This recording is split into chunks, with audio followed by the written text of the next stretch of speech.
അതുപോലെ തന്നെയാണ് കുട്ടികളിൽ ഉണ്ടാകുന്ന ഉമിരി ഗ്രന്ഥികളിൽ ഉണ്ടാകുന്ന വീക്കം. കുട്ടികളിൽ കാണപ്പെടുന്ന JRP എന്ന രോഗം, അതായത് ജുവനൈൽ റിക്കറന്റ് പെരറ്റൈറ്റിസ്. ഇത്തരം കുട്ടികൾ അടിക്കടി ഇൻഫെക്ഷനായിട്ട് OPDകളിൽ നമ്മൾ കാണാറുള്ളതാണ്. ഒരു അഡോളസെൻ്റ് ഏജ് വരെയാണ് സാധാരണ ഇത് കാണാറ്. ഇത് സിവിയർ പെയിനും വീക്കും ആയിട്ടാണ് കുട്ടികൾ വരുന്നത്. നല്ല ഫീവറും ഉണ്ടാവും. ഇത് പലപ്പോഴും നമ്മൾ ആൻറ്റിബയോട്ടിക് കൊടുത്തു കഴിഞ്ഞാൽ പോലും അവർക്ക് ആ പെയിൻ മാറാനൊക്കെ ഒത്തിരി സമയമെടുക്കും. സർ, ഇത്തരം പേഷ്യൻസിനെ നമ്മൾ എങ്ങനെയാണ് ഇൻവെസ്റ്റിഗേറ്റ് ചെയ്യാറ്? സാധാരണ എന്തൊക്കെ ടെസ്റ്റുകളാണ് ചെയ്യാറ്? അപ്പോൾ ഇങ്ങനെ പേഷ്യൻ്റ് നമ്മുടെ അടുത്ത് വരുമ്പോൾ നമ്മൾ സാധാരണഗതിയിൽ ഒരു പ്രോപ്പർ ഹിസ്റ്ററി എടുത്ത ശേഷം പേഷ്യൻറ്റിനെ നമ്മൾ പരിശോധിക്കണമല്ലോ. ഈ പരിശോധിക്കുന്ന സമയത്ത് നമ്മൾ കല്ലുകളുണ്ടോ എന്നുള്ളത് പ്രത്യേകമായിട്ട് നമ്മൾ നോക്കണം. ചിലപ്പോൾ വായുടെ ഉള്ളിൽ വിരലുകൾ ഇട്ടിട്ട് പുറത്തു നിന്നും സപ്പോർട്ട് ചെയ്തിട്ട് നമ്മൾ ഈ ഉമിനീർഗ്രന്ഥിയുടെ കൺസിസ്റ്റൻസി അത് ഫേമാണോ ഹാർഡാണോ, അതിൽ കല്ലുകളുണ്ടോ. പലപ്പോഴും നമുക്ക് കല്ലുകൾ നമ്മുടെ ഫിംഗേഴ്സ് കൊണ്ട് ഫീൽ ചെയ്യാൻ പറ്റും. കല്ലുകളുണ്ടെങ്കിൽ വളരെ ചെറിയ കല്ലുകൾ നമുക്ക് മിസ്സാവും.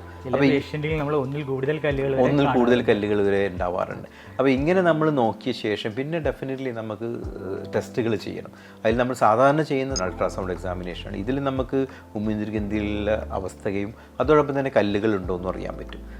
ചിലപ്പോൾ നമുക്ക് CT സ്കാനോ അല്ലെങ്കിൽ കോൺ ബീം CT, ചെറിയ കല്ലുകൾ ചിലപ്പോൾ അൾട്രാസൗണ്ടിൽ മിസ്സായേക്കാം. അതിന് നമുക്ക് CT സ്കാൻ വളരെയധികം ഫലപ്രദമാണ്. നമ്മുടെ കോൺ ബീം CT എന്ന് പറഞ്ഞ ഹെഡ് ആൻഡ് നെക്കിൽ മാത്രം ചെയ്യുന്ന ഒരു പ്രത്യേകതര സ്കാനും നമുക്കിവിടെ അസെൻറ്റിൽ അവൈലബിൾ ആണ്. അതും വളരെയധികം സഹായപ്രദമാവും ഈ ചെറിയ കല്ലുകൾ കണ്ടെത്താൻ. ഇത് കൂടാതെ ചിലപ്പോൾ MRI ടെസ്റ്റ് വേണ്ടി വന്നു വരും. കാരണം ഉള്ളിലുള്ള ഉമിനീർഗ്രന്ഥിയുടെ ഘടന മനസ്സിലാക്കാൻ MR സൈലോഗ്രാം, ഉമിനീർഗ്രന്ഥിയിലുള്ള ആ ഒരു ഡക്റ്റുകളുണ്ടല്ലോ, ആ ട്യൂബ്യൂൾസ്, കുറച്ചുകൂടും കൂടുതൽ നമുക്ക് ഉപകാരപ്പെടും.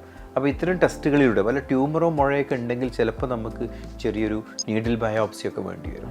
ഈ ഒരു മുഴ അല്ലെങ്കിൽ തടിപ്പ് ഏത് തരത്തിലുള്ള തടിപ്പാണെന്ന് നമുക്ക് ചികിത്സയുടെ മുമ്പ് തന്നെ കണ്ടെത്താനും അതനുസരിച്ച് ചികിത്സിക്കാനും ചിലപ്പോൾ നമുക്ക് സഹായകമാവും. അപ്പോൾ സാധാരണ ഇത്തരം ടെസ്റ്റുകളാണ് നമ്മൾ ഈ ഉമിനീർഗ്രന്ഥികളുടെ ടെസ്റ്റുകളായിട്ട് നമ്മൾ ചെയ്യാറ്.